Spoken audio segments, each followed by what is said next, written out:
রুহু যদি না থাকে আপনি নামাজ পড়তে পারবেন? শরীরটা পড়ে থাকবে, কথা ঠিক কিনা? এবার যদি শুধু রুহু থাকে, রুহুর জন্য কি নামাজ আছে? না। ঈদে মিলাদুন্নবী সাল্লাল্লাহু আলাইহি ওয়াসাল্লাম উপলক্ষে কবরবাসীর মাগফিরাত কামনায় কুমিল্লায় ওয়াজ মাহফিল অনুষ্ঠিত। বিস্তারিত থাকছে কুমিল্লা থেকে কাজী মোহাম্মদ আবুল খায়েরের প্রতিবেদনে।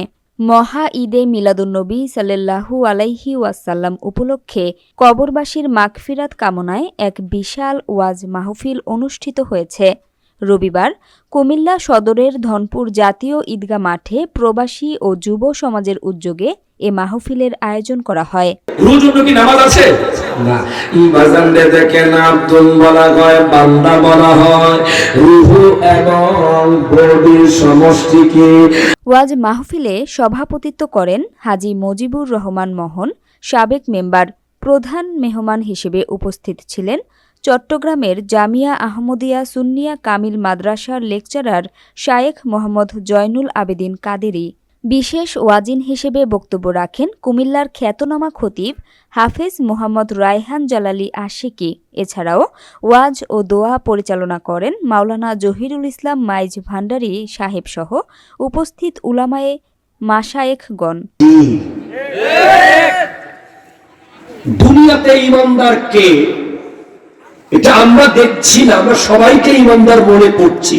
ওয়াজ মাহফিলের আয়োজন ও ডোনেশনের সহযোগিতা করেন প্রবাসী যুব কল্যাণের সভাপতি ইমরান হোসাইন সজীব মজুমদার।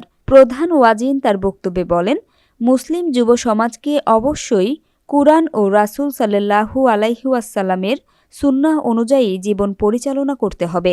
পাশাপাশি সমাজ ও দেশের কল্যাণমূলক কাজে আত্মনিয়োগ এবং পিতামাতার খেদমতের ওপর বিশেষ গুরুত্বারোপ করেন তিনি। শেষে কবরবাসীর মাগফিরাত ও দেশ জাতির কল্যাণ কামনায় বিশেষ মোনাজাত অনুষ্ঠিত হয়। মোনাজাত ও তাবারুক বিতরণের মাধ্যমে মাহফিলের কার্যক্রম শেষ হয়। পরে সভাপতি হাজী মজিবুর রহমান মোহন আনুষ্ঠানিকভাবে ওয়াজ মাহফিলের সমাপ্তি ঘোষণা করেন।